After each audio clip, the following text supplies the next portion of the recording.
दोस्तों, बार बार स्प्रे करने के बाद भी हमें थ्रिप्स पे कंट्रोल नहीं मिल रहा। बढ़ रहा है तो सिर्फ खर्चा। जैसे जैसे फेब का महीना आएगा, मार्च का महीना आएगा, थ्रिप्स का प्रकोप है जो हमारी फसल पे बढ़ता रहेगा, क्योंकि कंटिन्यू जो तापमान बढ़ेगा उससे थ्रिप्स का प्रकोप थोड़ा ज्यादा होगा। दोस्तों, मेरा आप लोगों से एक निवेदन है, वीडियो को अंत तक देखे बिना स्किप किए। मैं आपको गारंटी देता हूँ, अगर आपने ये वीडियो पूरा देखा तो कोई कारण नहीं होगा कि आपके फसल पर थ्रिप्स का प्रकोप होगा। अगर हुआ भी होगा तो 100% उसे कैसे कंट्रोल किया जा सकता है, उसका आपको सोल्यूशन इस वीडियो में मिलेगा। नमस्कार दोस्तों, मेरा नाम है आयुष। स्वागत करता हूँ आपका अपने YouTube चैनल एग्री वाला में। आज के इस वीडियो में हम देखेंगे कि कैसे हम थ्रिप्स को कंट्रोल कर सकते हैं। 5 मैं कारण आपको बताऊंगा जिस वजह से थ्रिप्स कंट्रोल नहीं हो रहे हैं प्याज के फसल में। जो भी किसान भाई हमारे चैनल पे नए या जिन्होंने अभी तक हमारे चैनल को सब्सक्राइब नहीं किया, वो कृपया करके चैनल को सब्सक्राइब कीजिए, वीडियो को ज्यादा से ज्यादा शेयर कीजिए। किसान जो अपनी फसल में सबसे बड़ी जो गलती करता है वो बीमारी आने का वो वेट करता है। जब तक हमारे फसल में कोई बीमारी आती नहीं, जब तक हमारे फसल पे कोई थ्रिप्स का प्रकोप होता नहीं, तब तक हम स्प्रे करेंगे नहीं, और तभी हमारी फसल बाकी किसानों के गुना हरी भरी दिख रही होती है और हम इसे फूल कर देखते हैं कि बाकी किसानों से हमारी फसल अच्छी है, अब हमें स्प्रे करने की कोई जरूरत नहीं। लेकिन यही बहुत बड़ी गलती हम हमारे प्याज में कर लेते हैं और थ्रिप्स का अटैक उस समय हो जाता है। हमें यही गलती नहीं करनी। अगर हम स्प्रे को थोड़ा इधर उधर करेंगे, कंटिन्यू स्प्रे नहीं करेंगे, एक शेड्यूल बनाकर स्प्रे अगर हम नहीं करेंगे तो थ्रिप्स का अटैक होना ही है। अगर अटैक ज्यादा हुआ तो उसे कंट्रोल करना बहुत मुश्किल है। तो इसलिए सबसे पहले हमें प्याज के फसल में प्रिवेंटिव स्प्रे करते रहना है। 10-15 दिन के अंतराल में हमें एक तो इंसेक्टिसाइड का स्प्रे करते रहना है। अगर आपने शेड्यूल बनाकर आपके फसल में, प्याज के फसल में स्प्रे किया तो थ्रिप्स क्या, कोई और बीमारी भी आपके प्याज के फसल पे अटैक नहीं कर सकती।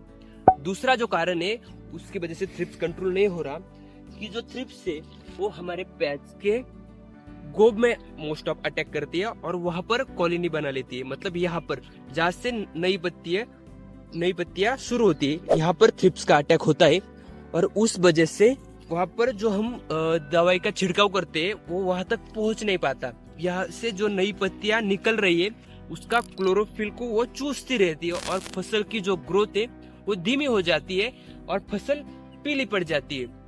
तो इस वजह से भी थ्रिप्स का कंट्रोल नहीं हो रहा। यानी कि जब हम दवाई का स्प्रे कर लेते हैं तब पहले 1 एकड़ में, अगर हमें जब हमारी फसल 10-15 दिन की होती है तब हमें 1 एकड़ में 5 पंप लग रहे हैं, तो इस समय भी हम 1 एकड़ में 5 ही पंप का इस्तेमाल करते हैं। लेकिन यही सबसे बड़ी हमारी गलती होती है। जैसे जैसे हमारी प्याज की फसल की ग्रोथ होगी, जैसे जैसे उसकी हाइट होगी, हमें जो हमारी दवाई का जो प्रमाण है वो बढ़ाना है, पानी का जो प्रमाण है वो बढ़ाना है। मतलब अगर हमारी प्याज की फसल 10-15 दिन में, 10-15-20 दिन में, जैसे हमें 1 एकड़ में 5 पंप लग रहे हैं, ठीक है, तो इस समय अगर हमारी प्याज की फसल 50-60 दिन की हो चुकी है तब हमें 1 एकड़ में लगभग 12 से 13 जो स्प्रे पंप है उतनी दवाई हमें हमारी प्याज के फसल में छिड़काव कर रही है। और जो हम दवाई हम स्प्रे करते, कम दवाई होने की वजह से वो मोस्ट ऑफ इधर गिरती है, लेकिन दवाई इधर ना जाने की वजह से थ्रिप्स का कंट्रोल नहीं हो रहा।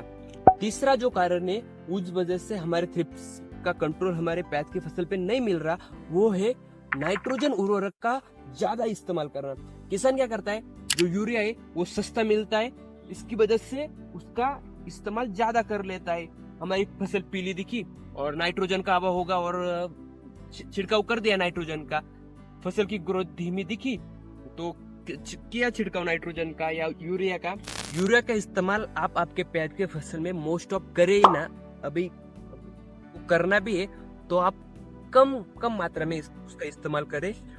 लेकिन मैं रिकमेंड करूंगा आपको आपके प्याज के फसल में यूरिया का इस्तेमाल नहीं करना है। उसकी जगह आप अमोनियम सल्फेट 24-24 दूसरी खाद का भी इस्तेमाल कर सकते हैं, वो भी थोड़ा कम मात्रा में, ताकि हमारे प्याज की जो रफनेस है वो कम ना हो। दोस्तों चौथा जो कारण है उस वजह से हमारे थ्रिप्स पे हमें कंट्रोल नहीं मिल रहा। प्याज फसल की या प्याज के पौधों की बनावट ऐसी है कि ये जो पत्तियां है वो थोड़ी ऑयली होती है और थोड़ी मतलब सॉफ्ट होती है। तो जब हम इस पे कोई भी दवाई का छिड़काव कर लेते तो वो दवाई इस पर ज्यादा टाइम के लिए ठहरती नहीं, वो नीचे जमीन की ओर चलती जाती है। तो उसकी वजह से ये दवाई को अंदर खींचता नहीं, इंसेक्टिसाइड को अंदर खींचता नहीं और उससे हमें थ्रिप्स पे कंट्रोल नहीं मिल रहा। इसका सोल्यूशन क्या है? हमें जब भी हम कोई भी इंसेक्टिसाइड कोई भी दवाई का स्प्रे कर रहे हैं हमारे प्याज की फसल में, तो हमें सिलिकॉन बेस्ड स्टिकर का यूज जरूर करना है। अच्छी कंपनी का सिलिकॉन बेस्ड स्टिकर हमको यूज करना है। अगर कंपनी अच्छी हुई तो उसका जो प्रमाण है वो भी कम होता है। और जो सिलिकॉन बेस्ड स्टिकर क्या करता है, अगर एक बूंद वो यहाँ पर अगर आपके प्याज की फसल पर पड़ी तो उस एक बूंद को 7-8 बूंदों में कन्वर्ट कर लेता है और दवाई को ज्यादा फैलाता है और दवाई को चिपका के रखता है। उससे हमें हमारे प्याज में जो हम दवाई छिड़काव कर रहे हैं उसका 100% रिजल्ट आता है। दवाई का कोई वेस्टेज होता नहीं। इसलिए जब भी हम स्प्रे करें, जब भी कोई भी इंसेक्टिसाइड कोई भी स्प्रे होगा, उसमें हमें प्याज की फसल में तो सिलिकॉन बेस्ड स्टिकर का इस्तेमाल करना ही करना है। तो ये बात अगर आपने ध्यान में रखी तो कोई कारण नहीं होगा आपके प्याज की फसल में थ्रिप्स रहने का या अगर उसका अटैक होने का। दोस्तों पांचवा जो कारण है उस वजह से हमें हमारे थ्रिप्स पे कंट्रोल नहीं मिल रहा। जब भी हमारे प्याज की फसल में स्प्रे कर लेते वो टाइम पे नहीं कर रहे लेते। मतलब जब सुबह के टाइम पे ज्यादा ओश होती है, पत्तियों पे ओश होती है, अगर तब हमने प्याज की फसल में स्प्रे किया, वो जो दवाई है वो पानी के साथ नीचे बह जाएगी। हमें राइट टाइम पे स्प्रे करना है।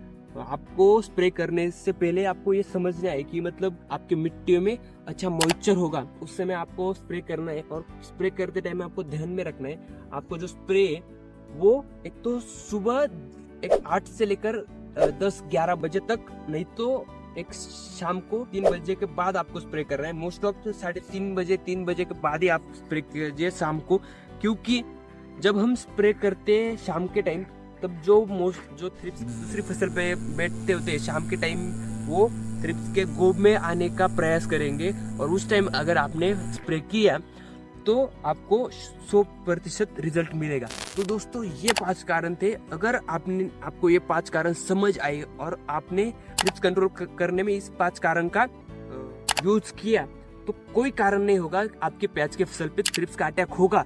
अगर हुआ भी होगा, इन 5 कारण को ध्यान में रखते हुए अगर आपने आपके प्याज की फसल पे स्प्रे किया तो आपको 100% रिजल्ट मिल जाएंगे। थ्रिप्स में कौन सी दवाई यूज करना है कि थ्रिप्स का कंट्रोल हो, उसके लिए हमारे चैनल पे ऑलरेडी बहुत सारे वीडियो है, आप वो चेकआउट कर सकते हैं। तो दोस्तों ये इन्फॉर्मेशन आपको कैसे लगी कमेंट सेक्शन में जरूर बताना। वीडियो अच्छा लगा तो ज्यादा से ज्यादा शेयर करना। और हाँ, चैनल पे नए या चैनल को अभी तक सब्सक्राइब नहीं किया तो कृपया करके चैनल को सब्सक्राइब करना। धन्यवाद, मिलते हैं अगले वीडियो में।